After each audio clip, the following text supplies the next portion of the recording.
परिंदों को मिलेगी मंजिल, यकीनन ये फैले हुए उसके पर बोलते हैं। अक्सर वही लोग खामोश रहते हैं जमाने में दोस्तों, जिनके हुनर बोलते हैं।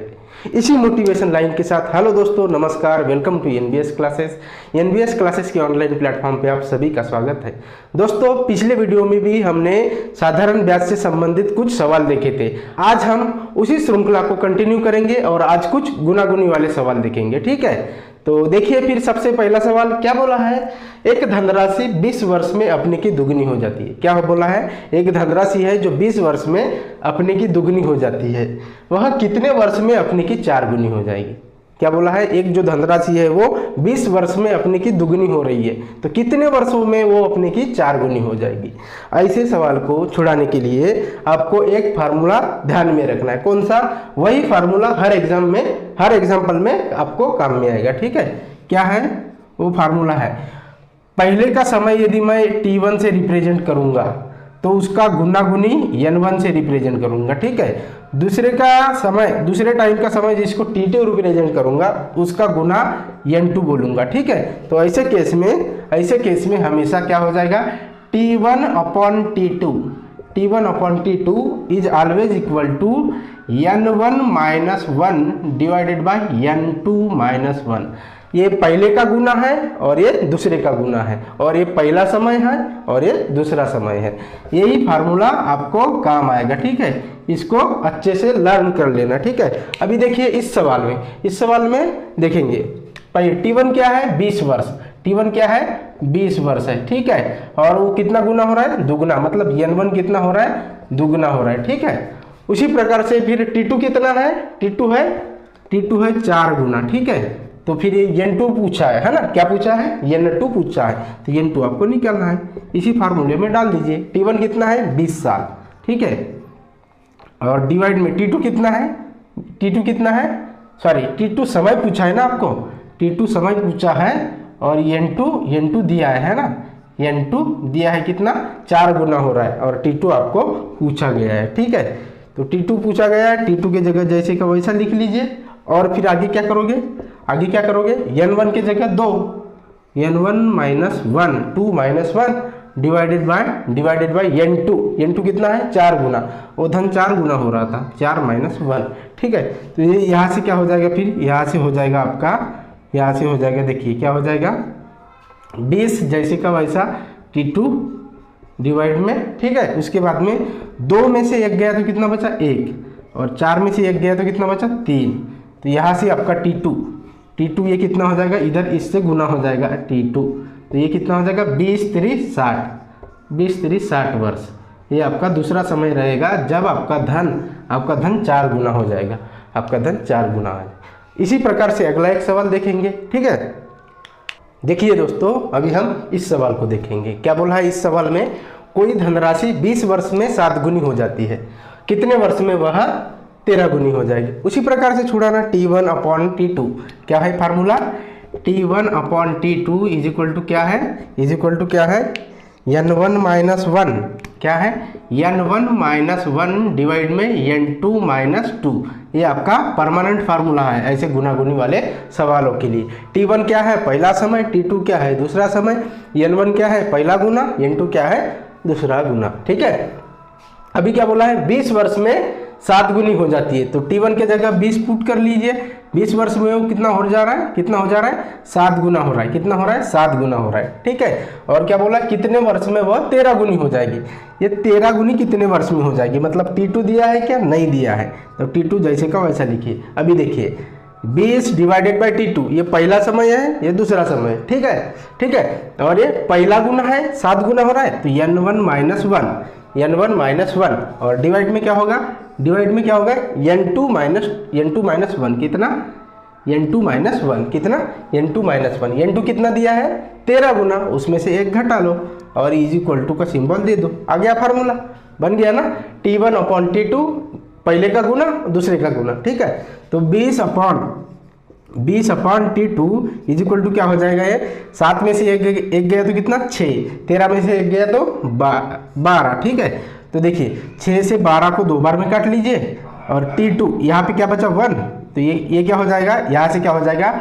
T2, ये T2 इधर लेके जा रहा हूँ, ठीक है। तो 1 गुना T2 मतलब T2, और ये क्या हो जाएगा 20 दूनी 40, 20 दूनी 40, तो क्या हो जाएगा 40 साल। 40 साल में वह धन क्या हो जाएगा अपने का 13 गुना हो जाएगा। क्या हो जाएगा 13 गुना। SSC MTS का सवाल है, ऑप्शन नंबर ये आपका सही जवाब रहेगा। इसी प्रकार से सवाल पूछे जाते हैं। और कुछ एग्जाम्पल देखेंगे, ठीक है। देखिए दोस्तों, अभी हम ये तीसरा सवाल देखेंगे, ठीक है।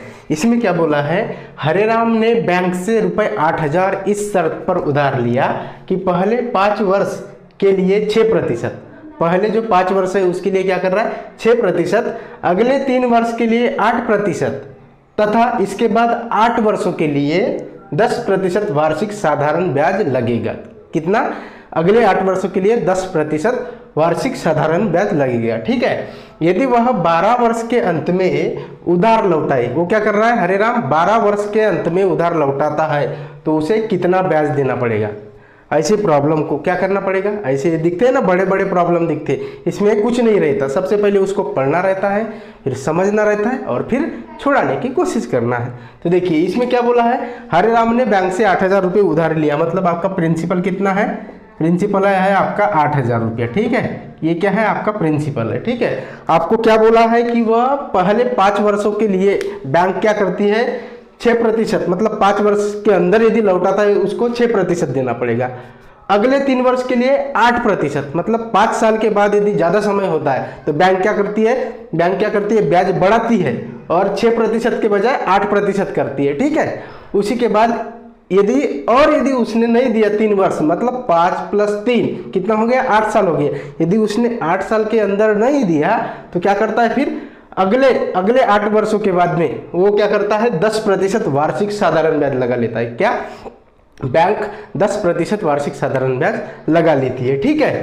तो यदि वह 12 वर्ष के अंत में उधार लौटाए, हरेराम 12 वर्ष के अंत में लौटाता है, तो पहले देखिए पहले 5 वर्ष के लिए वो कितना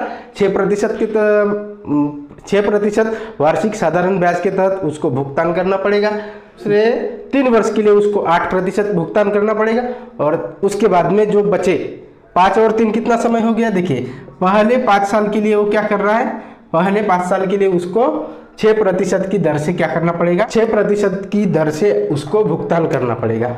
उसके बाद में अगले जो कितना है, अगले जो 3 वर्ष है उसके लिए उसको क्या करना पड़ेगा 8% की दर से उसको भुगतान करना पड़ेगा, ठीक है।